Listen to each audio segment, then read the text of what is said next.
guys, this is Sigma Institute of Excellence and standard 7 का integrated social science का जो book है उसका चैप्टर नंबर 4 हम पढ़ रहे हैं स्टेट गवर्नमेंट। ठीक है, एग्जाम रिलेटेड हमें पढ़ाना है तो ज़्यादा टेंशन नहीं है, हम पढ़ लेंगे बेटा। Our country is governed at 3 levels. कौन से बेटा? Local, state and central. ठीक है, देखो हमारा जो देश है, हाँ वेरी गुड वेरी गुड, हमारा जो देश है वो 3 लेवल्स पे गवर्न होता है। पहले तो लोकल, फिर स्टेट, ठीक है, फिर सेंट्रल। देखो लोकल लेवल पे आप कुछ भी समझ लो, मतलब कि एकदम जैसे कॉरपोरेटर्स समझ लो, ठीक है ना, कॉरपोरेटर्स होते हैं जो छोटे छोटे एरियाओं का ध्यान रखते हैं। उसके बाद में स्टेट लेवल पे, मतलब वहाँ पे भी स्टेट लेवल में सीएम है, ठीक है, सीएम है और एमएलए चुन के आते हैं, वो थोड़ा डिटेलिंग में हम पढ़ लेंगे, ये मोटे मोटे तौर के ऊपर। और जो कंट्री है उसका ध्यान रखते हैं पीएम, प्राइम मिनिस्टर। ठीक है, कोई डाउट है? We have studied about local governments in class 6। आप क्लास 6 में लोकल गवर्नमेंट्स के बारे में पढ़ चुके हो। Now we will study about governments at the state level. Every government fulfils legislative, executive and administrative. देखो कोई भी गवर्नमेंट होगी उसको अपने कायदे बनाने हैं, फिर उसका एग्जीक्यूशन करना है, फिर चलाना है, एडमिनिस्ट्रेशन करना है, ये सब काम कर लेते हैं। इंट्रोडक्शन पैराग्राफ था, मैंने बहुत फास्ट में पढ़ा है इंट्रोडक्शन। हम पढ़ेंगे स्टेट लेजिस्लेटर। यहाँ पे हर एक चीज़ में एक्सप्लेन करूँगा और कोई टफ वर्ड होगा तो उसको एक्सप्लेन कर दूंगा। Just as we have a house of the people और the Lok Sabha at the national level. देखो एक बात को समझ लो, जैसे कि हमारे पास या तो उसको हाउस ऑफ द पीपल बोलते। देखो हमारा जो देश है उसमें जब नरेंद्र मोदी, आपको पता है, भले आप 7th स्टैंडर्ड में हो, लेकिन आपको पता है अभी नरेंद्र मोदी का चुनाव गया, नरेंद्र मोदी जीत के आ गए, ठीक है ना, बीजेपी की गवर्नमेंट जीती। कोई डाउट है बेटा? नहीं है। तो वो जो लोकसभा का चुनाव होता है, नरेंद्र मोदी जो जीते उसको हम लोकसभा का चुनाव बोलते हैं, ठीक है ना, समझ रहे हो। और लोकसभा का दूसरा नाम है हाउस ऑफ द पीपल। क्यों हाउस ऑफ द पीपल? क्योंकि उनको हम चुनते हैं।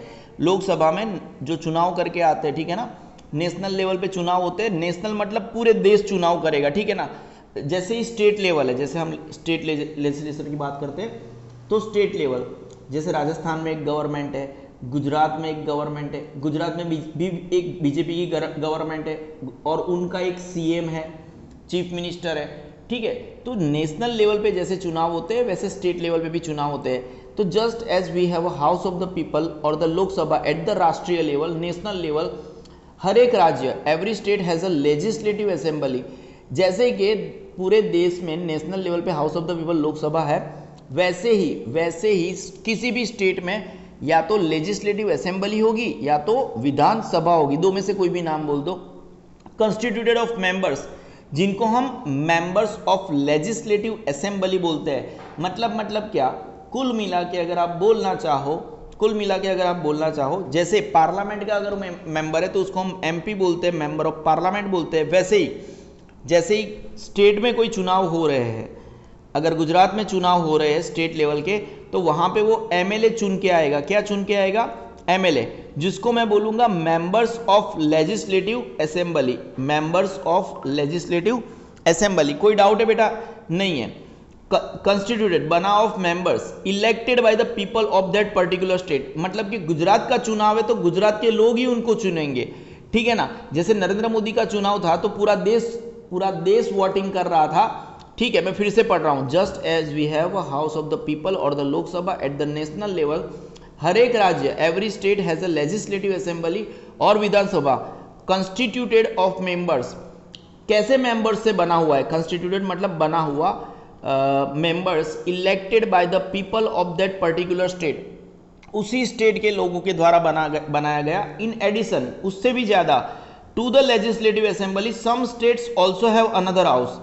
देखो उससे ज्यादा कुछ राज्य के पास भी दूसरा हाउस होता है, सिमिलर दैट ऑफ, आपको अगर आप इससे आगे इसको पढ़ चुके हो तो मैं आपको बता दूं, जैसे हमारा जो नेशनल लेवल पे जो चुनाव होते हैं उसमें 2 हाउस है, ठीक है ना, एक है लोकसभा, ठीक है, एंड एक है Rajya Sabha. Lok Sabha is lower house, ठीक है, राज्यसभा इज अपर हाउस। ये दोनों मिलके हमारी पार्लियामेंट बनाते हैं, ठीक है। जैसे ये नेशनल लेवल पे नरेंद्र मोदी वाला गवर्नमेंट है, वैसे ही स्टेट लेवल के ऊपर धीरे बेटा धीरे, वैसे ही स्टेट लेवल के ऊपर इन एडिशन टू दैट लेकिन हर एक राज्य में नहीं है, कुछ ही राज्य में है। लेजिस्लेटिव असेंबली तो है ही है, लेजिस्लेटिव असेंबली तो है ही है, कुछ राज्यों में वहां पे राज्यसभा जैसा और एक हाउस है जिसको लेजिस्लेटिव काउंसिल बोलते हैं। क्या बोलते बेटा? In addition to the legislative assembly some states, कुछ राज्यों के पास एक दूसरा हाउस भी है सिमिलर टू राज्यसभा, इसको हम लेजिस्लेटिव काउंसिल और द विधान परिषद, या तो लेजिस्लेटिव काउंसिल बोल दो या तो क्या बोलो, विधान परिषद बोलो। Legislatures that have both the legislative and assembly and legislative councils are called bicameral, while those that only have legislative assembly are called unicameral। ठीक है, देखो धीरे धीरे हम पढ़ेंगे कि गुजरात में भी क्या है। ठीक है, आप समझ लो यहाँ पे आपको क्या बोला, लेजिस्लेटिव काउंसिल। नाउ जैसे अगर आप बात करो से सपोज गुजरात, अगर आप गुजरात की बात करो तो गुजरात में सिर्फ और सिर्फ लेजिस्लेटिव असेंबली ही है। क्या है बेटा? सिर्फ और सिर्फ लेजिस्लेटिव असेंबली ही है। लेकिन ऐसे बहुत सारे राज्य हैं जैसे कि आंध्र प्रदेश, ठीक है, बिहार, कर्नाटका, महाराष्ट्र, तेलंगाना और उत्तर प्रदेश। यहाँ पे कैसा है पता है? वहाँ पे मैं यहाँ पे साइड पे लिख रहा हूँ बेटा, वहाँ पे ठीक है, जैसे कि लेजिस्लेटिव असेंबली तो है ही है जिनका हम चुनाव करते हैं, प्लस वहाँ पे लेजिस्लेटिव काउंसिल भी है। वहाँ पे क्या है, इन सब स्टेट में आंध्र प्रदेश, बिहार, कर्नाटका, महाराष्ट्र, तेलंगाना, उत्तर प्रदेश, यहाँ पे क्या क्या है बेटा? लेजिस्लेटिव असेंबली भी है, लेजिस्लेटिव काउंसिल भी है। सर ये सब है क्या? ठीक है, देखो मैं आपको समझाता हूँ यहाँ पे ये क्या है। ठीक है ना, मुझे एक अगर इंसर्ट टेक्स्ट करना है या तो एक नया पेज इंसर्ट करना है तो मैं कैसे, अच्छा मैं यहाँ पे आपको पढ़ा सकता हूँ। देखो ठीक है, पहले मैं थोड़ा पढ़ा दूँ आप लोगों को कि सब क्या है। देखो जैसे समझो, बराबर है, आपके सोसाइटी है, आपकी सोसाइटी में आपकी जो सोसाइटी है, ठीक है, वहाँ पे जैसे चेयरमैन होते हैं, ठीक है, आपको पता है ना चेयरमैन होते हैं, ठीक है, क्या होते हैं? चेयरमैन होते हैं। तो चेयरमैन का चुनाव हुआ, क्या हो गया बेटा? चेयरमैन का चुनाव हुआ, तो हर एक फ्लैट से कुल मिला के 12 मेंबर्स आ गए। ठीक है, जैसे 6 फ्लैट है, ABCDEFG, ABCDEFG,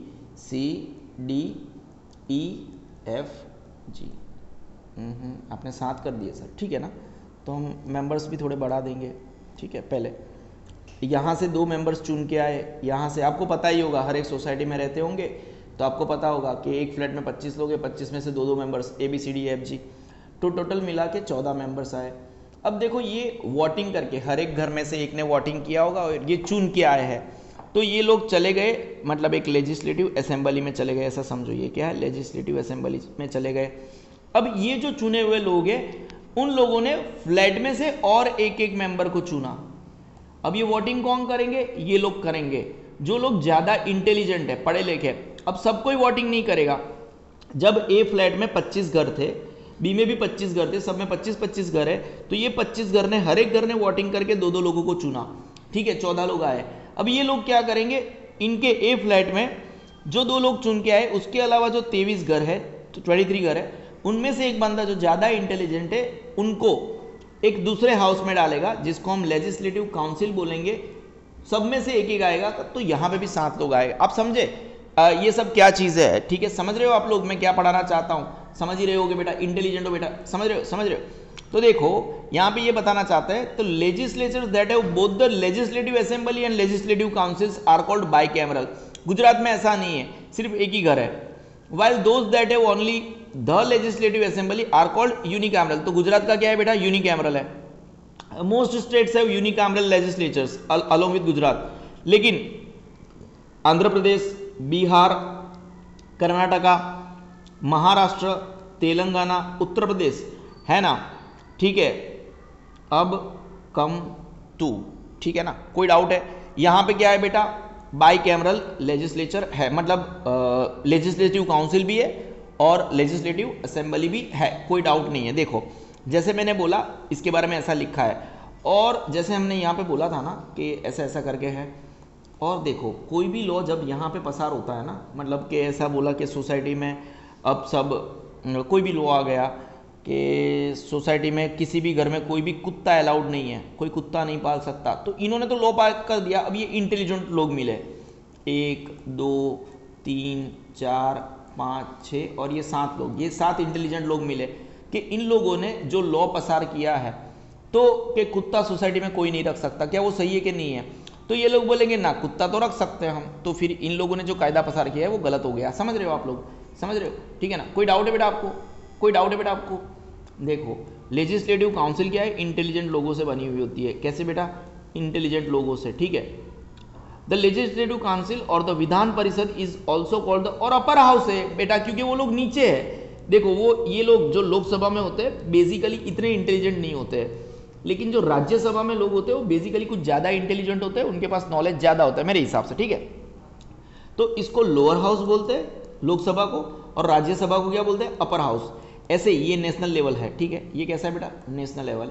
अब हम स्टेट लेवल में आते हैं, तो जो लेजिस्लेटिव असेंबली है, ठीक है ना, जहाँ पे एमएलए मिलके आते हैं, एमएलए आते हैं बेटा, मेंबर ऑफ लेजिस्लेटिव असेंबली होते हैं लोग जो वहाँ पे है। ठीक है, ये लोअर हाउस है, और एक होता है लेजिस्लेटिव काउंसिल, इसको मैं क्या बोलूंगा बेटा? अपर हाउस बोलूंगा। इसको मैं क्या बोलूंगा बेटा? अपर हाउस बोलूंगा, क्योंकि ये इनसे ऊपर है। The size of the states legislative council depends on the total strength of its legislative assembly. कैसे?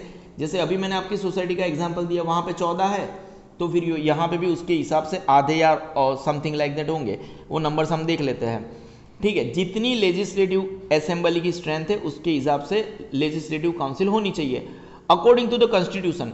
हमारा जो कॉन्स्टिट्यूशन है क्या है बेटा? हमारा जो कॉन्स्टिट्यूशन है उसके हिसाब से it can not be more than 1/3 the strength of the legislative assembly. देखो, और एंड नॉट लेस देन 40। अगर आप बात करो कि उसकी जो स्ट्रेंथ है वो 1/3 से ज़्यादा, अगर आपकी स्ट्रेंथ, आपकी लेजिस्लेटिव असेंबली 120 की है, तो आपकी जो विधान परिषद है वो 40 से ज़्यादा नहीं होने चाहिए और 40 से कम भी नहीं होने चाहिए। अगर 40 से कम हो रहे हैं उसका मतलब आप विधान परिषद के लायक नहीं हो। ठीक है ना? कोई डाउट है?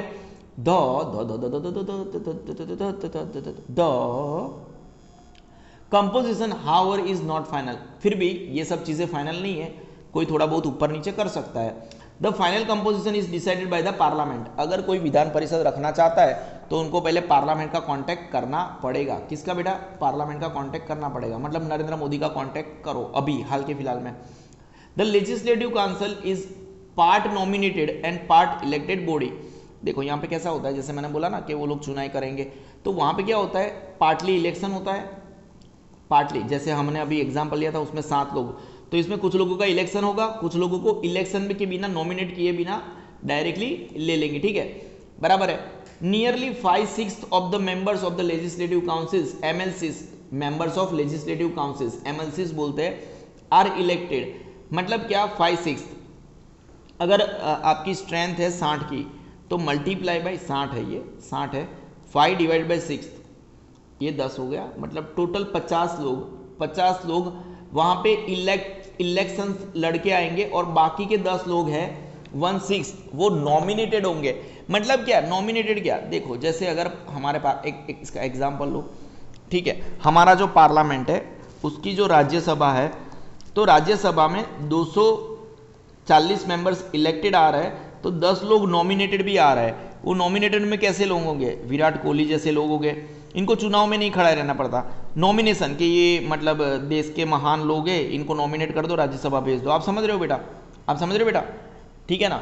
फिर भी the common people are only indirectly involve in the election of the to the council. देखो हमने ऑलरेडी बोला था यहाँ पे कि ये जो काउंसिल है, काउंसिल में कॉमन पीपल वोट नहीं कर सकते। ठीक है ना? काउंसिल में कॉमन पीपल वोट नहीं कर सकते। The electoral college for the council elections comprises local authorities, teachers, graduates and MLAs. ठीक है, देखो यहाँ पे वोटिंग कौन कर सकता है? यहाँ पे वोटिंग कौन कर सकता है? अगर काउंसिल इलेक्शन में किसी को तो लोकल अथॉरिटीज, यानी समझो कॉर्पोरेटर्स वोट कर सकते हैं। कौन कर सकता है बेटा? कॉर्पोरेटर्स। फिर एजुकेटेड टीचर्स, फिर कुछ ग्रेजुएट्स एंड एमएलएस। सब लोग नहीं कर सकते बेटा, ये बहुत सिलेक्टेड क्राइटेरिया है। काउंसिल के इलेक्शन में सब वोट नहीं कर सकते। Local authorities, teachers, graduates and MLAs, member of legislative assemblies. Each of this groups makes up different council constituencies. और ये जो ग्रुप्स है ये अलग अलग काउंसिल कंस्टिट्यूएंसीज बनाते हैं। Thus the local authorities constituencies elect 1/3 of the members. इसका मतलब क्या, देखो इसका मतलब क्या, इसका द लोकल अथॉरिटीज एपोस्ट्रोफी है, constituencies elect 1/3 of the members. Total 1/3 member, अगर 120 मेंबर है 1/3 यानी 40 मेंबर कौन सिलेक्ट करेंगे, लोकल अथॉरिटीज की कंस्टिट्यूएंसीज। कंस्टिट्यूएंसी मतलब एक हिस्सा समझ लो, है ना। The graduates and teachers constituents elects 1/12 each. ठीक है, ईच मतलब क्या, देखो कहाँ गया बेटा, the graduates and teachers constituencies मतलब कुछ हिस्सा ये लोग भी, टीचर्स और ग्रेजुएट्स भी करेंगे। तो टीचर कितना, देखो हमने कितना लिया था अभी, 120 लिया था। 120 अगर टोटल है, टोटल स्ट्रेंथ है, उसमें से 1/12 मतलब 10, और फिर इधर गया बेटा, टोटल स्ट्रेंथ के हिसाब से अप्रोक्सीमेट एग्जांपल दे रहे, 1/12 ग्रेजुएट्स की कंस्टिट्यूएंसी में से आएगा और टीचर्स में से भी 120 मल्टीप्लाई बाई 1/12 मतलब वहां पे भी कुल मिला के 10 आएगा। ठीक है ना, कोई डाउट है। And the MLAs elect 1/3 of the council members. लेकिन एमएलएस कितना बेटा, 120 मल्टीप्लाई बाई 1 डिवाइड बाई 3 यानी 40 अप्रोक्सीमेटली एग्जाम्पल है। मतलब एमएलएस के पास ज्यादा पावर है। 1/3 ऑफ द काउंसिल मेंबर्स कौन, एमएलएस डिसाइड करेंगे। ठीक है ना। The remaining seats are filled by people nominated by the governor.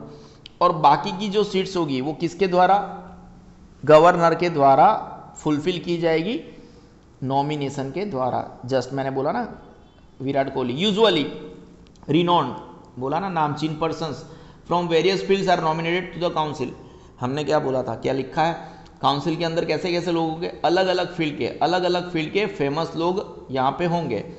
The council elects it's chairman and deputy chairman.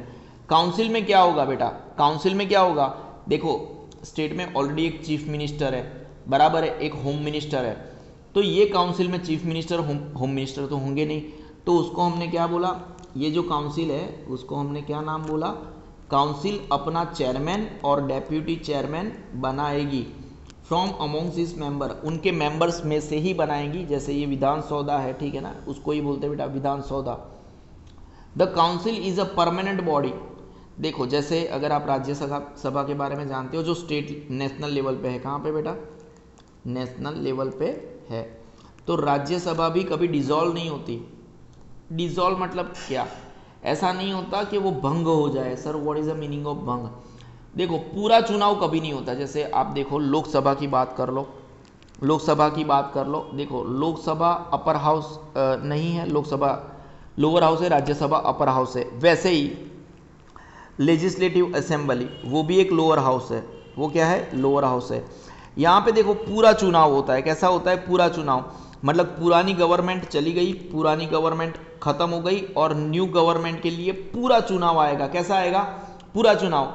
लेकिन ये जो राज्यसभा है जो नेशनल लेवल पे है, और लेजिस्लेटिव काउंसिल ये अभी आपकी पढ़ाई का हिस्सा नहीं है, लेजिस्लेटिव काउंसिल है वो कभी भी पूरी तरह से भंग नहीं होगी। उसमें से 1/3 मेंबर ही मतलब चुनाव होंगे, ठीक है ना, 1/3 रिटायर होंगे और नए लोग आएंगे। और जैसे ये 5 साल के लिए होता है लोकसभा और लेजिस्लेटिव असेंबली, 5 ईयर्स के लिए होता है। आपको हम बता दें the council is a permanent body, वो कभी भी डिसॉल्व नहीं होगी, भंग नहीं होगी। क्या नहीं होगी बेटा, भंग नहीं होगी। Members are elected for a term of 6 year, यहाँ पे 6 साल के लिए मेंबर्स चुने जाते हैं। एवरी सेकेंड ईयर, हर 2 साल 1/3 ऑफ इट्स मेंबर वो कंप्लीट दैट टर्म रिटायर। हर साल 1/3 मतलब 120 था, उसमें से 1/3 यानी हर साल 40 रिटायर होंगे हर 2 साल। तो देखो फर्स्ट सेकंड 2 साल के बाद 40 रिटायर होंगे, तो नए 40 भी आ जाएंगे। फिर 2 साल होंगे, तीसरा चौथा, यहाँ पे और 40 जाएंगे तो नए 40 आ जाएंगे। फिर पांचवा छठा और 40 रिटायर होंगे और 40 आ जाएंगे, तो हर 2-2 साल 40-40 रिटायर होंगे, 40-40 नए आएंगे। ठीक है, समझ रहे हो। Every second year 1/3 of its members who complete their term retire. Elections are then held to fill up this seats. उसके बाद में इन सीटों को भरने के लिए इलेक्शंस किए जाते हैं। देखो ये जो इंडिया है वो यूनियन ऑफ स्टेट्स है। इंडिया क्या है बेटा? यूनियन ऑफ स्टेट्स है। इंडिया यूनियन ऑफ स्टेट्स, वो आपको पता होना चाहिए। India that is Bharat shall be union of states, states the constitution of India. Accordingly Republic of India is a federal union of 28 states, 8 union territories with national capital territories. जहाँ पे union territories भी है और national capital territory, मतलब ये लोग दिल्ली की बात कर रहे हैं। Delhi is not a proper state. ठीक है, the members of this union, the members of this union at present are the 28 states. मतलब अगर आप हमारे देश की बात कर रहे हो, भारत की बात कर रहे हो, क्या कर रहे हो? भारत की बात कर रहे हो, तो उसमें गुजरात, जैसे गुजरात है, राजस्थान है, ठीक है, राजस्थान है, ऐसे डिफरेंट 28 स्टेट्स है। कितने बेटा? 28 स्टेट्स। द यूनियन मतलब सब कुछ मिला के। The members of this union at present, आज की तारीख में, are the 28 states. The expression union of India is different from the expression territory of India. Union of India और टेरिटरी ऑफ इंडिया वो दोनों अलग अलग चीज़ है। ठीक है, देखो टेरिटरी ऑफ इंडिया एक ऑल टुगेदर डिफरेंट चीज़ है। ठीक है, और यूनियन ऑफ इंडिया कैसे? चलो आगे बढ़ते हैं। While the union includes only the states which enjoy the status of being members of the federal system and share in the distribution of powers with the union। देखो कैसा होता है, देखो पावर क्या है। जैसे गुजरात में गुजरात की एक अलग से पुलिस है, ठीक है, राजस्थान की अलग से राजस्थान पुलिस है। आपने सिंघम में देखा था महाराष्ट्र पुलिस, ठीक है ना, तो वो महाराष्ट्र की अलग पुलिस है। स्टेट के कुछ कायदे होते हैं, अलग होता है। ठीक है, जैसे गुजरात में दारूबंदी है लेकिन राजस्थान में नहीं है। तो यूनियन के साथ है, भारत के साथ इंक्लूड है गुजरात, लेकिन उसके कुछ अलग पावर है। While the union includes only the states which enjoy status of being members of the federal system and share the distribution of power, power को डिस्ट्रीब्यूट करते हैं, ठीक है, with the union, भारत के साथ। The territory of India covers the entire territory over which the sovereignty of the India extends।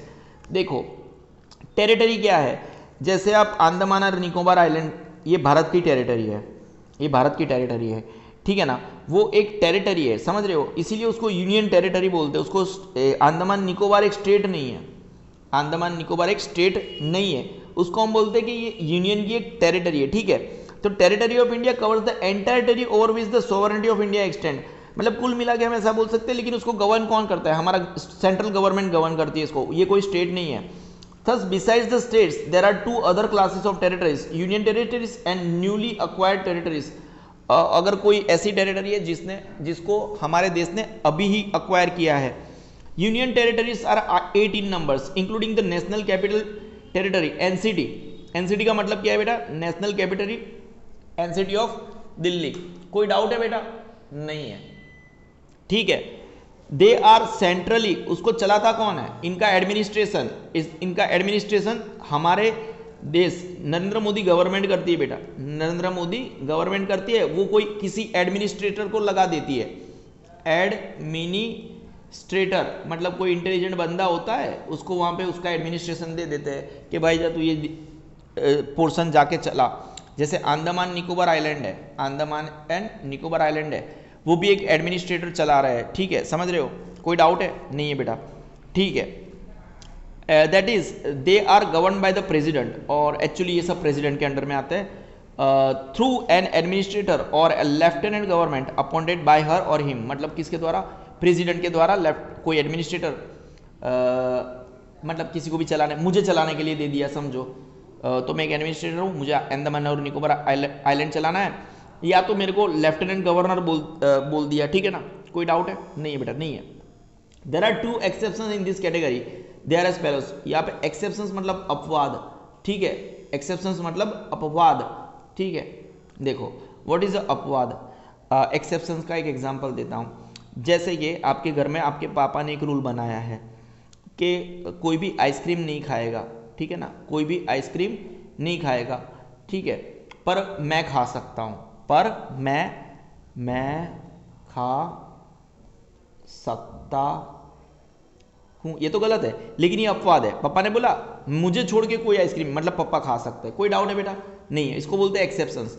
तो the union territory of Puducherry was given a special provision for a legislature through a legislation in the parliament. मतलब ये पौंडीचेरी एक union territory है, लेकिन वहां पे एक legislature हो सकता है, ठीक है ना, through a legislation in the parliament by an amendment, मतलब सुधारा। अमेंडमेंट मतलब क्या? सुधारा, ठीक है। एक एडिशनल कुछ चीज़ आती है लॉ के अंदर, एडिशनल लॉ बोल सकते हो आप, ठीक है, एडिशनल लॉ।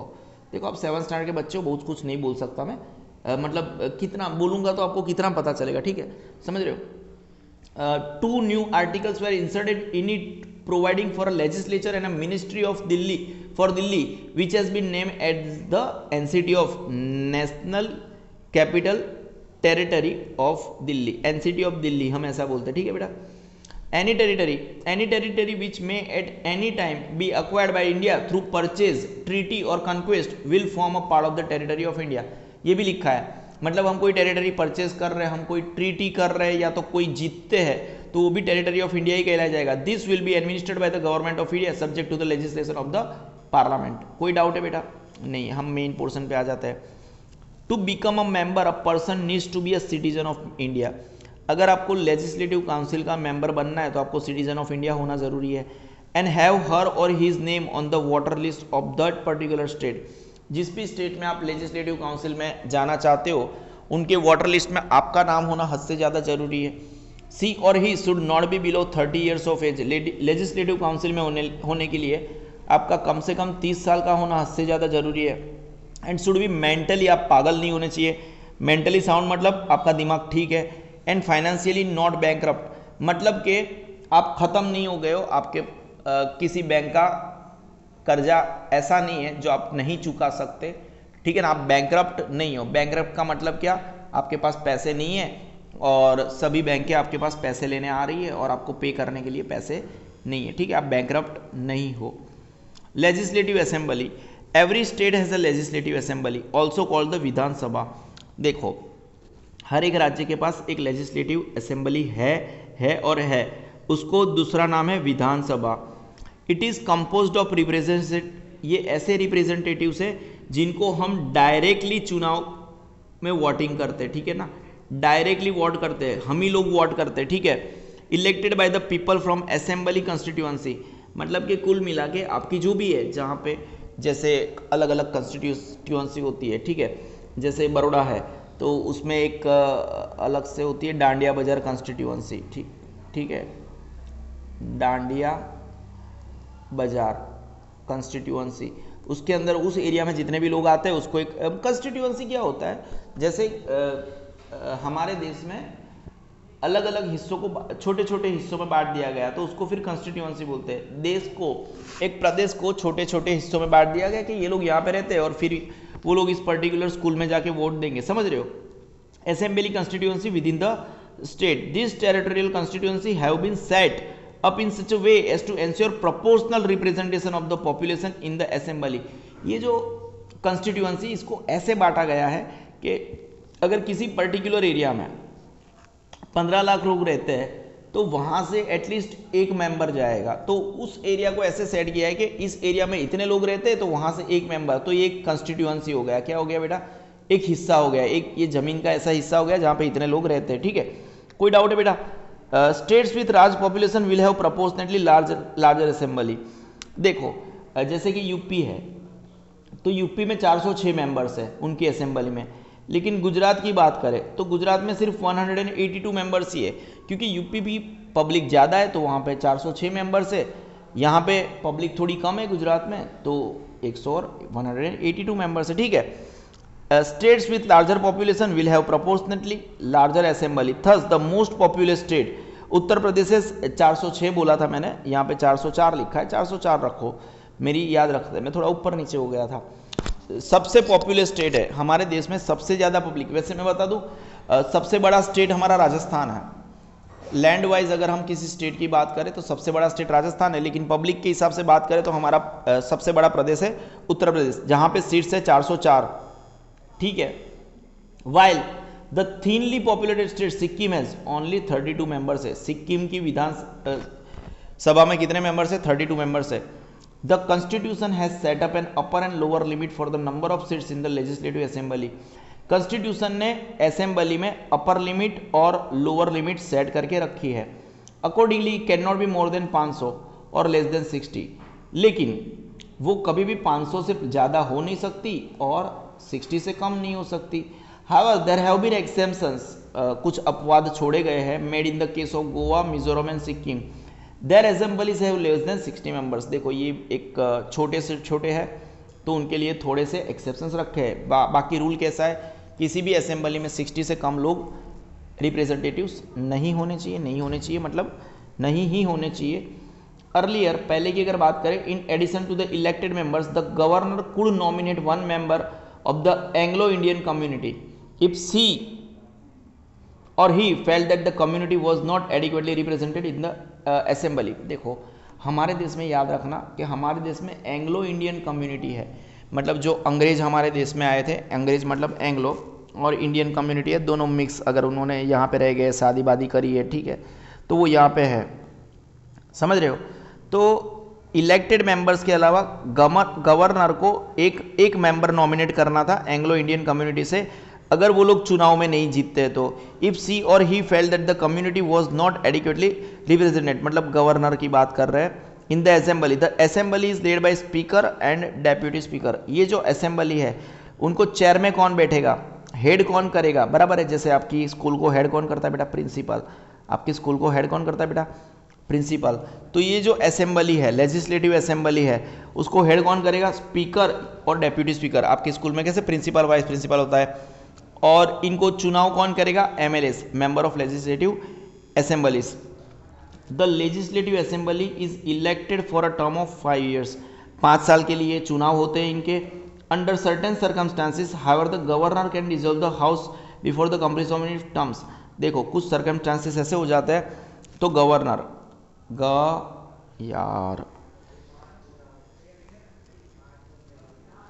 जो गवर्नर है वो कभी भी इस लेजिस्लेटिव असेंबली को भंग कर सकता है। डिसॉल्व मतलब भंग कर सकता है, मतलब समझो कि वापस चुनाव घोषित कर सकता है। The term may also be extended in case of a state of emergency has been declared by the president. अगर प्रेसिडेंट ऐसा बोलता है, स्टेट ऑफ इमरजेंसी जाहिर की है, मतलब किसी पड़ोस देश के साथ हमारा युद्ध चल रहा है, तो चुनाव थोड़े लेट भी हो सकते हैं, कोई डाउट नहीं है। हाउएवर, फिर भी this extension shall not be more than a year at a time. एक वक्त में ये जो एक्सटेंशन है वो 1 साल से ज़्यादा नहीं होना चाहिए। देखो उत्तर प्रदेश के पास has a bicameral legislature, वो हमने पहले ही देखा। ये जो गवर्नर है एड्रेसिंग लेजिस्लेटिव असेंबली, ठीक है, गवर्नर है वो एक लेजिस्लेटिव असेंबली को एड्रेस कर रहे हैं, ठीक है, कोई डाउट नहीं है बेटा। After the emergency has been called off, एक बार जब ऐसा बोलते कि अब हमारे देश में इमरजेंसी नहीं है, the extension can not continue for more than 6 months। एक बार जब इमरजेंसी हटाई जाए उसके बाद में ये जो एक्सटेंशन होता है वो 6 महीने से ज़्यादा नहीं चल सकता, ठीक है। The members of legislative assemblies, जिसको हम बोलते हैं MLS, ठीक है, ये जो मेंबर्स ऑफ लेजिस्लेटिव असेंबलीज है are elected directly by the people. अब वो हमने ऑलरेडी बोला, दूसरी बार लाइन आई है, हम डायरेक्ट चुनाव करते हैं। जैसे अभी आपको पता है नरेंद्र मोदी है, ठीक है ना, वो एक MP है, सॉरी, मेंबर ऑफ पार्लियामेंट है, मतलब लोकसभा के एक मेंबर है। उनको हमने ही, लोकसभा लिखा है, उनको हमने ही चुनाव करके भेजा है, ठीक है। तो वैसे ही MLS भी डायरेक्टली लोग ही चुनते हैं, कोई डाउट नहीं होना चाहिए बेटा। Once the assembly is dissolved, once the assembly is dissolved, एक बार जब असेंबली डिसॉल्व होती है मतलब भंग की गई, ठीक है, भंग की गई। गवर्नर ने बोला भाई अब ये गवर्नमेंट काम नहीं करेंगी। गवर्नर ने क्या बोला? गवर्नर ने बोला अब ये गवर्नमेंट ठीक नहीं है, गवर्नर लिखा है बेटा, अब इसको भंग करो, अब ये काम नहीं करेगी, नई गवर्नमेंट लाओ, ठीक है। तो नए चुनाव होंगे, आपको पता चल गया ना बेटा डिसॉल्व मतलब क्या बेटा, ठीक है ना, कोई डाउट है बेटा? Once the assembly is dissolve the election commission, जो ठीक है, किस सेकेंड ना बेटा,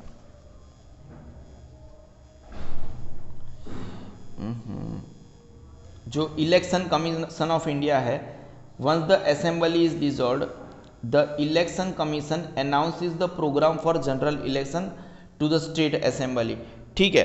एक बार जब असेंबली डिसॉल्व हो जाए तो हमारा जो इलेक्शन कमीशन ऑफ इंडिया है वो अनाउंस करेंगे कि कब चुनाव होंगे। The programme for general election to the state assembly, political parties field their candidates. उसके बाद में वापस हर एक पॉलिटिकल पार्टी, जैसे हमारे देश में बहुत सारी पॉलिटिकल पार्टीज है, बीजेपी, कांग्रेस, ठीक है, सब अपने अपने नुमाइंदे, ठीक है ना, अपने अपने नुमाइंदे कैंडिडेट्स खड़े करेंगे, फिर उनके लिए हम वोटिंग करेंगे, भाई इसको वोट दो, उसको वोट दो, आपको सब पता है, घर में इतना तो चलता होगा। There may also be some independent candidates, मतलब ऐसे कैंडिडेट्स जो किसी भी पार्टी के नहीं है, जिनको किसी ने टिकट नहीं दिया, वो खुद ब खुद कोई भी पार्टी, देखो इंडिपेंडेंट कैंडिडेट मतलब क्या, जो कैंडिडेट किसी भी पार्टी के नाम से नहीं लड़ रहा है उसको हम इंडिपेंडेंट कैंडिडेट बोलेंगे। और आपकी स्कूल में भी आजकल तो चुनाव होते हैं, आपको पता है चुनाव क्या होता है। The election campaigns begin in every constituency, देखो जो चुनाव होते हैं उनका कैंपेन, मतलब वो लोग कैंपेन करने आएंगे, एडवर्टाइजमेंट करने आएंगे कि भाई मुझे चुनाव में मुझे वोट दो, मुझे वोट दो, मुझे वोट दो, ठीक है ना, समझ रहे हो, कोई डाउट नहीं है, ठीक है, समझ रहे हो। तो वो लोग चुनाव करने आएंगे, चुनाव का प्रचार करने, कैंपल मतलब क्या, चुनाव प्रचार करने आएंगे। In chapter 3 you have studied in some detail how general elections to the Lok Sabha are conducted, आपने चैप्टर 3 में पढ़ा है कि जनरल इलेक्शंस कैसे होते हैं लोकसभा के। वैसे अभी गए लोकसभा के चुनाव आपने थोड़ा बहुत देखा होगा माहौल। द प्रोसीजर और मोर और less the same in the case of assembly election, कुछ हद तक ये सब प्रोसीजर सेम ही रहता है। Who can be elected to the legislative assembly? A candidate contesting the assembly elections of the state should be, देखो कौन चुनाव लड़ सकता है, पहले तो वो सिटीजन ऑफ इंडिया होना चाहिए, पहली बात। अ वोटर में in any constituency of that state, फिर तो वो पर्टिकुलर स्टेट में, अगर आपको गुजरात से लड़ना है, गुजरात से असेंबली इलेक्शन लड़ना है, तो उसका नाम गुजरात के किसी भी वोटर लिस्ट में होना चाहिए, वोटर लिस्ट में उसका नाम होना चाहिए, ठीक है। और नॉट लेस देन, वो एटलीस्ट 25 साल का होना चाहिए। इन case of the seat reserve for the schedule caste और शेड्यूल ट्राइब, अगर ऐसा भी हो सकता है कि कोई सीट एससी या तो एसटी के लिए रिजर्व है, तो फिर वो उसी कास्ट से वो सीट से लड़ सकता है, उसी कास्ट के मेंबर, ठीक है।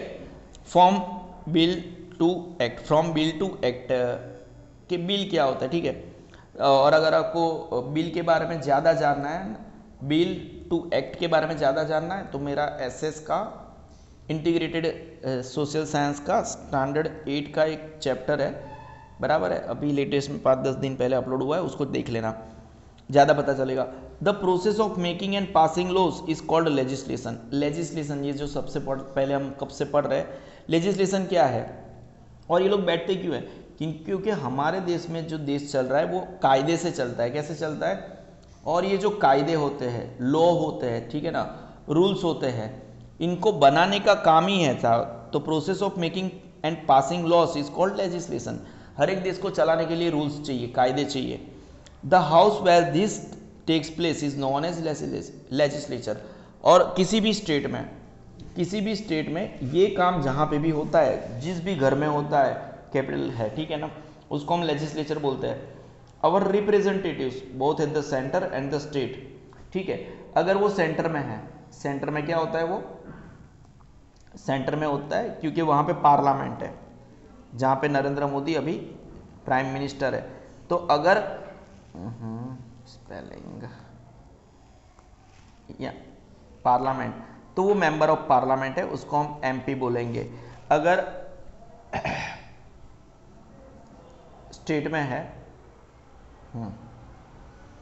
तो वो लेजिस्लेचर है, और क्योंकि वो लेजिस्लेचर है, असेंबली है, ठीक है ना, असेंबली है, इसीलिए हम उसको मेंबर ऑफ लेजिस्लेटिव असेंबली बोलते हैं, ठीक है ना। मेंबर ऑफ पार्लियामेंट और लेजिस्लेटिव असेंबली तो एमएलए हो गया, ठीक है ना, और मेंबर ऑफ लेजिस्लेटिव काउंसिल और representative of both at the centre. और जब पार्लियामेंट में है तो जो हमारा लोकसभा है और राज्यसभा है वो दोनों पार्लियामेंट का हिस्सा है, इसीलिए उसको एमपी बोलते हैं, मेंबर ऑफ पार्लियामेंट बोलते हैं। और जो एमएलए है वो member of legislative assembly, legislative assembly के मेंबर है, इसलिए उसको एमएलए बोलते हैं। और जो लेजिस्लेटिव काउंसिल का मेंबर है उसको एमएलसी बोलते हैं। ये दोनों स्टेट के लिए है और ये टर्म सेंट्रल के लिए है, ठीक है बेटा। Are the people involve in the law making process. तो लॉ कौन बनाते हैं? एमपीज बनाते हैं, मेंबर ऑफ लेजिस्लेटिव काउंसिल बनाते हैं और एमएलएस बनाते हैं बेटा। So they are called legislator, इसीलिए तो उनको कायदा बनाने वाले बोलते हैं। The laws for the whole nation are enacted by the parliament. पूरे देश के लिए कायदे कौन बनाते बेटा?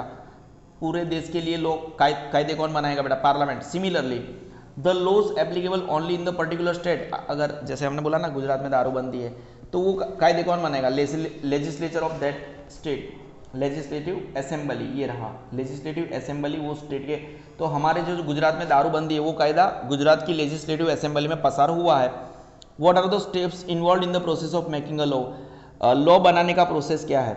पहले तो देखो, बिल मतलब रेस्टोरेंट का बिल नहीं है, एक ड्राफ्ट, एक पेपर तैयार किया जाएगा, ठीक है।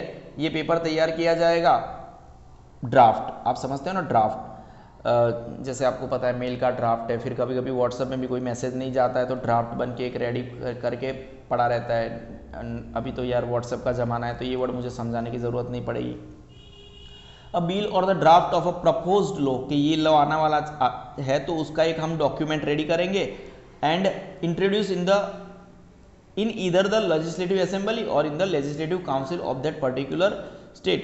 या तो एलए में रजू करो या तो एलसी में रजू करो, लेजिस्लेटिव असेंबली में उसको रजू करो या तो लेजिस्लेटिव काउंसिल में। और जहाँ पे लेजिस्लेटिव काउंसिल नहीं है, यूनिकैमरल है, तो वहाँ पे तो असेंबली में ही रजू करना है। It is discuss in the house and the amendments are made. देखो वहाँ पे जो भी मेंबर्स है वो हाउस मतलब ठीक है, आपको पता चल गया, सब घर, वो सब घर मतलब वो असेंबली, ठीक है। और अमेंडमेंट्स किए जाते हैं if necessary before it is put to vote. उसके भी ऊपर ये जो मेंबर्स है वोट करे उससे पहले वहाँ पे अमेंडमेंट्स मतलब सुधारा वधारा किया जाता है। If the bill is passed it is send to the government. अगर बिल पास हो गया तो वो गवर्नर के पास चला जाएगा फॉर अप्रूवल के लिए, वहाँ पे अप्रूवल मिल जाएगा। It becomes an act only after the governor science it. अगर एक बार गवर्नर उसको साइन कर दे तो फिर वो एक्ट बन जाता है। There are various types of bills, जैसे मनी बिल है, ये सब के बारे में जानना है तो अगेन ज़्यादा जानना है तो इस तरह का वीडियो देख लो। Money bills and other financial bills can be introduce only in the legislative assembly, ठीक है। देखो आपको ये याद रखना है, जैसे ये 8th स्टैंडर्ड में भी आएगा, मनी बिल जो होते हैं उसको अपर हाउस में जाने की ज़रूरत नहीं होती है, उसको सिर्फ और सिर्फ आपको लेजिस्लेटिव असेंबली में ही पास करना है और वहीं पे रजू करना है। और अगर आप देश की बात कर रहे हो तो उसको लोकसभा में ही रजू करना है और लोकसभा से ही पास करना है, उसको दोनों हाउस की मंजूरी नहीं करनी है, ठीक है। स्टेट फंक्शनरीज के बारे में चर्चा कर लेते तो, ठीक है। Governor, the governor of a state is the nominal head of the executive. और अगर आप देश की बात कर रहे हैं, अगर हमारे नेशनल लेवल की बात कर रहे हैं तो नरेंद्र मोदी प्राइम मिनिस्टर है, वो एक ठीक है, लेकिन head of the our nation, हमारा जो नेशन का हेड है वो प्रेसिडेंट है। नेशनल लेवल पे हेड ऑफ द स्टेट कौन है? प्रेसिडेंट। लेकिन अगर आप स्टेट की बात करें, राज्य की बात करें, तो governor is a nominal head of the executive. अब वो गवर्नर सी भी हो सकता है, ही भी हो सकता है, is appointed by the president. इनको गवर्नर का अपॉइंटमेंट कौन करेगा बेटा? President. And holds office for a term of 5 years। जो भी गवर्नर होगा वो ऑफिस में अपनी पोजीशन पे कितने साल तक रहेगा बेटा? 5 साल तक। During the pleasure of the president, ठीक है। It means that the governor can be removed by the president at any time. बढ़िया लिखा है, क्या लिखा है? During the pleasure of the president. कोई भी स्टेट का गवर्नर ये है during the pleasure of the president, मतलब कि प्रेसिडेंट की इच्छा के अनुसार। अगर प्रेसिडेंट को कोई गवर्नर अच्छा नहीं लग रहा है तो वो किसी भी गवर्नर को कभी भी हटा सकता है, ठीक है, कोई डाउट नहीं है। The term can be extended as well, और at the same time president को अच्छा लगे तो वो टर्म बढ़ा भी सकते हैं।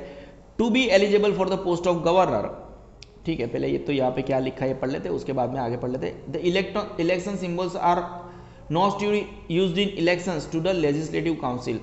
देखो लेजिस्लेटिव काउंसिल की इलेक्शन में इलेक्शन सिंबल्स को यूज करना अलाउड नहीं है। Instead electors make their preferences using figures 1, 2, 3 against the names of the candidates on the ballot paper, ठीक है। एक्स्ट्रा इन्फॉर्मेशन है, चलेगा। 1, 2, 3 ये कुछ चीज़ें, जैसे ये फास्ट में वीडियो पढ़ा रहा हूँ, जिस किसी को कुछ ज़्यादा पढ़ना है तो वो हमारे ऑफलाइन क्लास लेक्चर अटेंड कर सकता है। ये मेरे क्लास में पढ़ा दिया है मैंने और पढ़ा लूँगा। To be eligible for the past post of a governor a person must be a citizen of India, उसको सिटीजन ऑफ इंडिया होना जरूरी है, and at least 35 years of age, और उसका 35 साल का भी होना जरूरी है।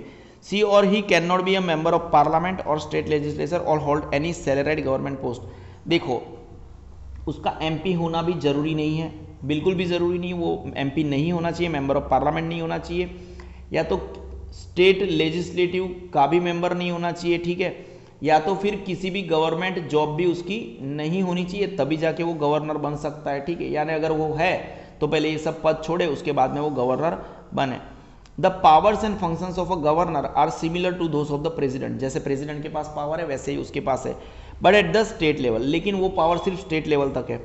The governor appoints chief minister, governor chief minister, जो हमने 182, अगर गुजरात की बात कर रहे हो तो 182 181 भी बोल सकते हो आप, ठीक है ना, जो भी मेंबर्स है, ठीक है, एक सेकंड, हाँ बेटा, जो भी लोग है, ठीक है, कोई टेंशन नहीं है, ठीक है, समझ लो बातों को, समझ लो बेटा, किधर गया हम, जो हमने, चलो हम यूपी की बात करते हैं, किसकी बात करते हैं बेटा, यूपी के, क्योंकि लीगल नंबर है 404 यूपी में चुनाव हुए मेंबर्स पे, अभी ये लोग चुन के आए। अब कोई किसी पार्टी को देखो 203 मेजोरिटी मार्क है, 203 किसी, जैसे बीजेपी जीत गई 203 सीटें, ठीक है, अब ये जो बीजेपी 203 सीटें जीत कर आई है, अब यहाँ से इन में से ये लोग बोलते हैं कि हमारा चीफ मिनिस्टर योगी होगा, तो एक्चुअली इन्होंने डिसाइड कर दिया, लेकिन उसकी शपथ कौन दिलवाएगा, governor. Governor appoints the chief minister and other ministers, actually इधर से सब कुछ तय हो जाता है, ये लोग तय कर देते हैं, सिर्फ गवर्नर उसको अपॉइंट करता है, सिर्फ शपथ दिलवाता है, ठीक है, बट हमें आपके लिए ये बोलना पड़ेगा कि गवर्नर जो है appoints the chief minister and other ministers, the chairperson and members of the state public services commission and the advocate general. ये सब कोई बहुत कुछ लिखा है यहाँ पे बेटा, एक्चुअली इतने इन डिटेलिंग में चैप्टर 7 स्टैंडर्ड के बच्चे के लिए नहीं होने चाहिए, मतलब नहीं होने चाहिए, इतना सारा समझना उसके लिए इतना आसान नहीं होता है, ठीक है। और फिर आजकल का education system, the governor appoints chief minister भी वही अपॉइंट करेगा, जैसे फिर है होता है फाइनेंस मिनिस्टर, एजुकेशन मिनिस्टर, ये भी वही अपॉइंट करेगा। फिर चेयरपर्सन कहाँ का होता है बेटा, लेजिस्लेटिव काउंसिल का होता है, वो भी वही चीज़ वही चूज करेगा। And members of the state public services, जैसे IAS ये सब समझ लो, कमीशन एंड एडवोकेट जनरल भी वही, मतलब कि स्टेट के लिए कोई केस है दूसरे स्टेट के ऊपर हो गया, स्टेट सेंट्रल गवर्नमेंट ने स्टेट के ऊपर कोई केस किया, तो हमारी तरफ से लड़ने कौन जाएगा, तो advocate general. The first session of the state legislature opens with the governors address, जब भी कोई नई गवर्नमेंट आएगी तो उसका जो सबसे पहला सेशन होगा, पहली बार वो मिलेंगे ऑफ द स्टेट लेजिस्लेचर, उसको सबसे पहले गवर्नर एड्रेस देगा, गवर्नर बोलेगा कि ये है ये है ये है करके, ठीक है। सी और he can also address the state legislature at any time, वो चाहे उस टाइम पे सबको संबोधन कर सकता है, और send return message to it, और अगर चाहे तो वो एक रिटर्न मैसेज भी भेज सकता है, कोई डाउट नहीं है। The governor has the power to summon a session of the state legislature and to end one, governor के पास सब पावर है कि वो एक स्टेट लेजिस्लेचर का सेशन बुला सके, और कोई सेशन चालू है तो उसको पूरा भी बंद भी कर सके। If the chief minister so request the governor can also dissolve the assembly, अगर चीफ मिनिस्टर ऐसा बोलता है कि भाई अब मुझे नहीं चलाना है, आप डिसॉल्व कर दो, तो वो भी विधानसभा को, असेंबली को भंग कर देगा। कोई डाउट है बेटा, बिल्कुल भी डाउट नहीं है, ठीक है। All bills passed by the state legislature have to be approved and signed by the governor, जैसे कोई भी बिल है, मतलब कोई भी लॉ बन रहा है तो उसको कहाँ से पास होना पड़ेगा, गवर्नर की साइन चाहिए। If needed the government can hold backup bill, अगर ज़रूरत पड़ी तो गवर्नर बोलेगा अभी इसको रहने दो, अभी मैं पास नहीं करूँगा। Send it for the president's consideration, और बोलता है इसको प्रेसिडेंट के पास भेजो, किसके पास भेजो, प्रेसिडेंट के पास भेजो, मेरा उससे कुछ लेन देन नहीं है।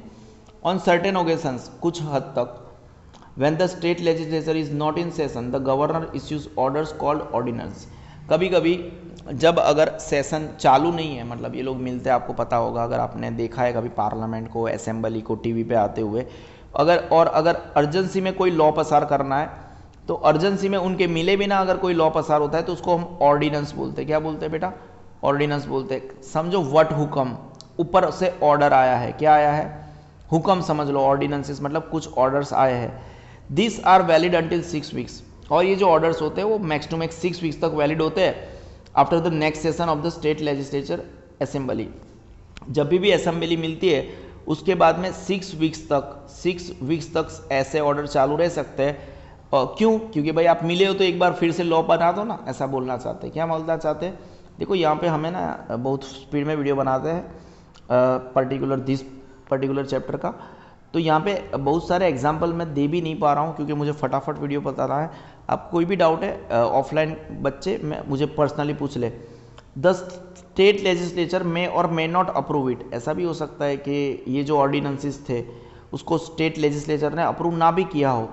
Further no money bill can be introduce in the assembly without the prior approval of the government. अगर कोई मनी, पैसे रिलेटेड कोई बिल आया है, ठीक है ना, कोई भी मनी बिल है, तो वो गवर्नर की परमिशन के अलावा असेंबली में इंट्रोड्यूस भी नहीं हो सकता। ठीक है।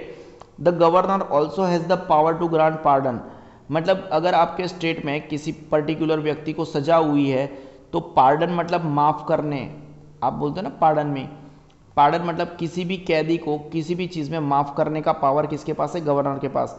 एंड सस्पेंड और रिड्यूस द सेंटेंस, सेंटेंस मतलब सजा, है ना, मतलब किसी की भी सज़ा माफ़ करने का या तो सज़ा कम करने का पावर भी उनके पास है by the courts under the state loss.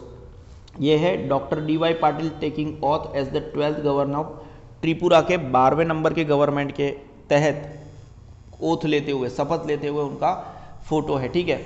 The constitution permits that a governor, constitution permits that a governor can be put in charge. अब 2 से ज़्यादा स्टेट के लिए किसी एक व्यक्ति को गवर्नर बनाया जाने के लिए कॉन्स्टिट्यूशन परमिशन दे रहा है। ठीक है। तो governor also possesses certain discretionary powers. ये क्या होता है?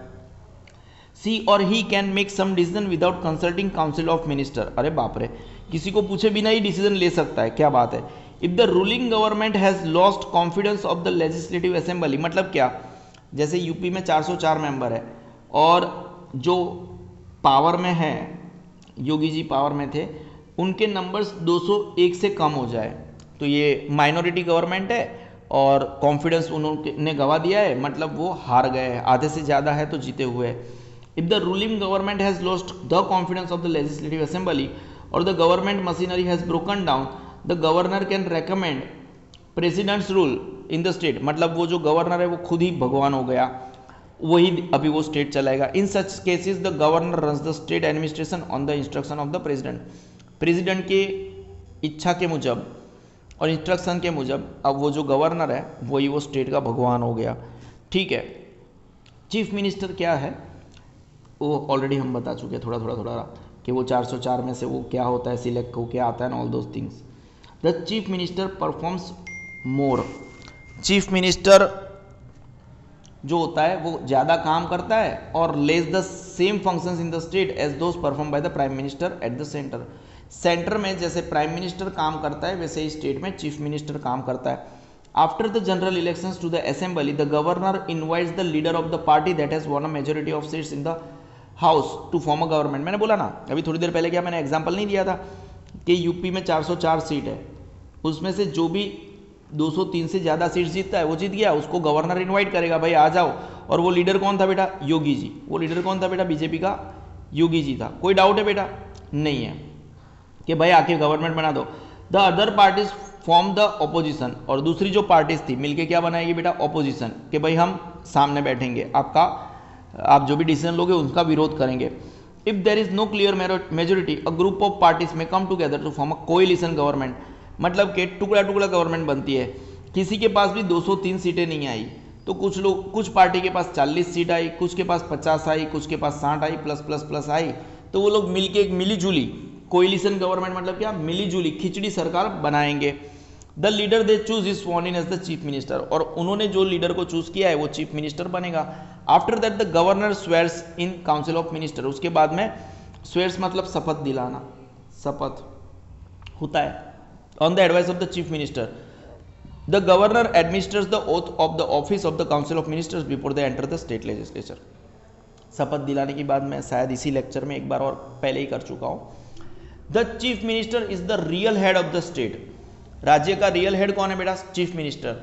The main functions of chief minister include the following, chief minister का मेन काम क्या है? To advise governor on the selection of council of ministers and its size, IMP portion है बेटा।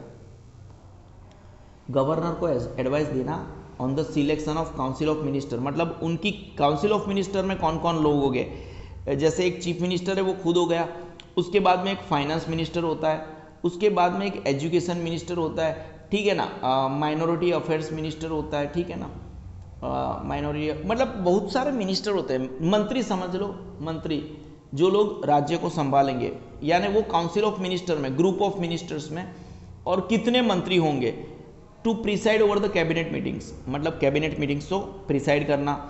To distribute portfolios among minister, ये क्या था? Portfolio था, फाइनेंस, एजुकेशन, आप समझ रहे हो ना, कोई डाउट है? To appoint a deputy chief minister, मतलब अगर मेरे को कुछ हो जाए, मैं कहीं पे गया हूँ, टूर में गया हूँ, अमेरिका गया हूँ, तो मेरी जगह कोई डेप्यूटी, जैसे प्रिंसिपल होता है आपके स्कूल में, वाइस प्रिंसिपल भी होता है, तो to appoint deputy chief minister if needed, जरूरी हो तो।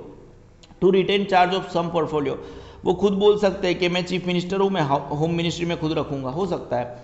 The head of the state legislature and the council of minister, the chief minister holds the responsibility for the government of the state, ठीक है, कोई डाउट नहीं है, नहीं है, नहीं है, ठीक है ना। पीपल्स प्लान टू मूव, ठीक है बेटा, ठीक है। The chief minister holds the responsibility for the government of the state if a vote of no confidence against the government is passed in the assembly the entire ministry has to resign. अगर no confidence motion pass हो जाए, no confidence motion pass हो जाए तो पूरी की पूरी ministry को चीफ मिनिस्टर के साथ रिजाइन करना पड़ेगा, ठीक है। It is the responsibility of the chief minister to maintain good relations with the central government. देखो चीफ मिनिस्टर की जवाबदारी है, ठीक है ना, कि वो सेंट्रल के साथ अच्छे अच्छे संबंध रखे। कोई डाउट है बेटा? नहीं है, कोई डाउट है बेटा? ठीक है, समझो। देखो मैं ये जो वीडियो बना रहा हूँ, ये वाला पोर्शन मैं आज वीडियो में नहीं इंक्लूड करूँगा। ये जो येलो वाला पोर्शन है, ये अगर आपको पढ़ना है तो मैं आपको अलग से क्लास में, अलग से जिसको भी पढ़ना है मैं पढ़ा लूँगा। मैं ये वाला पोर्शन और जल्दी जल्दी ये वीडियो ख़त्म कर रहा हूँ, ठीक है। Council of ministers, the total number of ministers including the chief ministers can not be more than 15% of the total strength of the legislative assembly. इसका मतलब क्या सर, इसको थोड़ा क्लैरिफाई कर दो।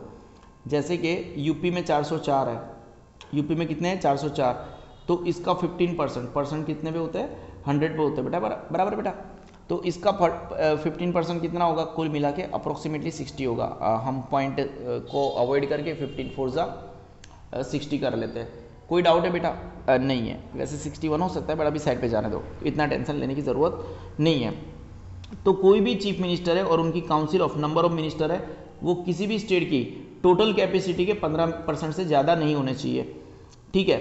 Ministers are chosen by the chief ministers from among the legislator, उनमें से ही होंगे ना मिनिस्टर, बाहर के थोड़ी होंगे। There are 3 categories of ministers at the state level. Cabinet ministers होता है, मिनिस्टर्स ऑफ द स्टेट होते हैं एंड डेप्यूटी मिनिस्टर्स होते हैं। 3 प्रकार के होते हैं। कैबिनेट मतलब मंत्री, ठीक है, राज्य मंत्री, बराबर है, और डेप्यूटी मिनिस्टर्स जैसे वाइस प्रिंसिपल होते हैं वैसे मिनिस्टर का भी deputy. A cabinet minister holds the overall charge of 1 or more portfolios. Cabinet minister क्या होता है? जैसे अगर वो फाइनेंस मिनिस्टर है, ठीक है, फाइनेंस मिनिस्टर है, तो वो उस पर्टिकुलर चीज़ का पूरा प्रभार उसके पास है, पूरी chief minister of the state है, sorry finance minister of the state है, मतलब देश में, सॉरी पर्टिकुलर स्टेट में, मतलब गुजरात में है, यूपी में, तो यूपी का पूरा पैसों का व्यवहार उसके अंडर में है, पैसों का व्यवहार उसके अंडर में है, ठीक है। कहाँ से पैसा आएगा, कहाँ पे पैसा जाएगा, स्टेट कहाँ पे पैसा खर्च करेगी और कहाँ से पैसा अर्न करेगी, वो पूरा ध्यान कौन रहेगा? Finance minister of the state. तो cabinet minister holds the overall charge of 1 or more portfolios and may be assisted by the minister of the state or deputy ministers. उनको कोई मदद कर सकता है, मिनिस्टर ऑफ द स्टेट और है ना deputy ministers. The cabinet makes all important decisions, सभी इंपॉर्टेंट डिसीजंस कैबिनेट बनाती है। ये वाला पोर्शन हम साइड में बाद में पढ़ लेंगे, ठीक है। अब हम यहाँ पे आ गए। The council of ministers is collectively responsible to the legislative assembly, कोई डाउट नहीं है, सब रिस्पॉन्सिबल है। Civil services, the decisions of the ministers are actually executed by the officers of the civil. देखो हम बोलते हैं ना पढ़ाई करो पढ़ाई करो, आईएएस होते हैं, आईएएस, ठीक है, यही होते हैं जो किसी भी स्टेट को या देश को चलाते हैं, ठीक है, स्टेट या कंट्री को चलाते हैं। पॉलिटिशियंस नहीं चलाते हैं, किसी भी कंट्री को चलाने के लिए आईएएस चाहिए। इनको ऑर्डर्स कौन देंगे, जैसे चीफ मिनिस्टर है वो ऑर्डर देंगे, पर फिर भी एक्चुअली तो इनका ही चलता है, एडवाइस तो सभी आईएएस ही करेंगे, ठीक है ना। यूपीएससी पास करना पड़ता है बेटा, हाँ क्या करना पड़ता है, यूपीएससी पास करना पड़ता है। The decision of the minister are actually executed by the officers of the civil services, कभी इन मैनी केसेस आईएएस ही उनको एडवाइस देते हैं, ठीक है। They are the ones who run the administration at the state level.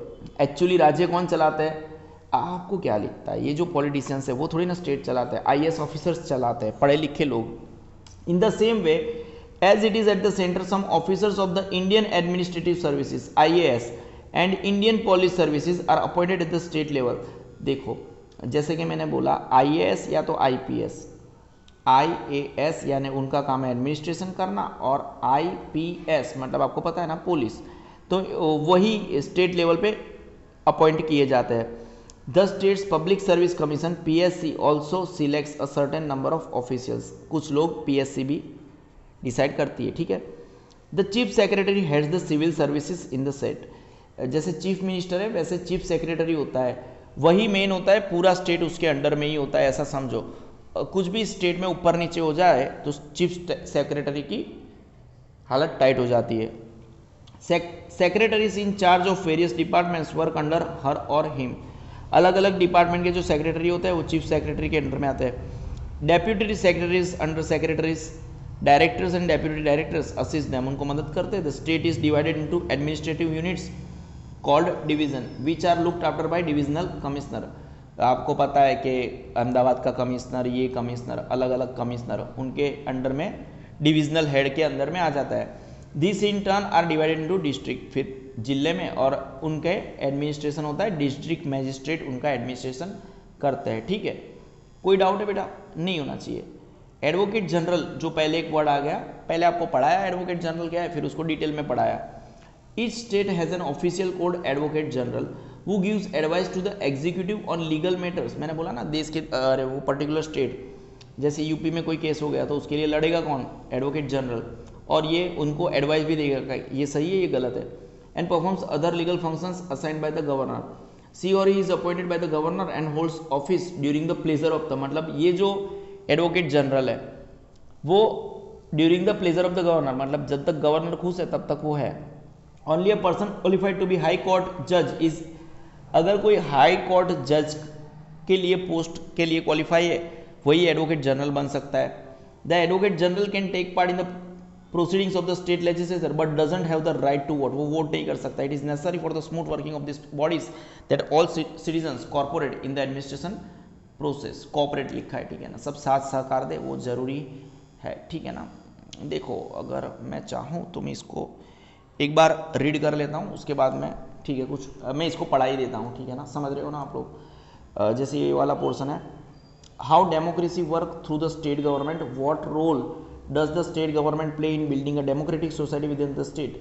ये example लेते थे, पीपल्स प्लान मूवमेंट है, इन एग्जाम्पल है, सिर्फ प्लेन रीडिंग करूँगा, ट्रांसलेट करने की जरूरत पड़ी तो कर दूंगा। An experiment to ensure the common people's participation in governance was launched by the government of Kerala। Kerala ने कुछ नया करने का ट्राई किया। It was called the People's Plan Movement. The government allocated about 40% of its budget to local bodies। local bodies होती है उनको खुद बजट का 40% दे दिया। It also deputed a number of government employees to assist in the implementation of the plan। और ये plan का तो इम्प्लीमेंटेशन था कि लोग ही चलाए इसको। Most panchayat councils and other local bodies rose to the challenge, सब ने बोला वाओ क्या बात है, रोज टू द चैलेंज मतलब क्या बात है, हम करेंगे करेंगे। The people's plan was to give people freedom of choice in planning development projects as per the real life situations, मतलब कि रियल लाइफ में जो जो सिचुएशन आती है उसके हिसाब से वो लोग अपना काम कर सके। Despite a few initial flows, मतलब पहले स्टार्टिंग में बहुत प्रॉब्लम्स आए, the movement certainly ensured peoples participation in democracy and uplifted the lives of the large number of people, मतलब बहुत अच्छा हुआ, काफ़ी सारे लोगों की लाइफ बदली, specially the poor woman who had traditionally been kept away from the participation in public action, जो लेडीज को हमेशा पब्लिक एक्शन से दूर रखा जाता है, became the focus of the movement. Self-help groups were formed to provide microcredit facilities to women. The state-sponsored Kudum Basri project, one of such economically empowering projects, became a great success. बहुत successful गया, ये एक example है, just example है। This groups not only eliminated, मतलब बाहर कर दिया मनी लैंडर्स, आपको पता है ना वो ब्याज पे पैसे देने वाले, from taking advantage of people, but also provided women with a new sense of self respect and inner strength दिया उनको।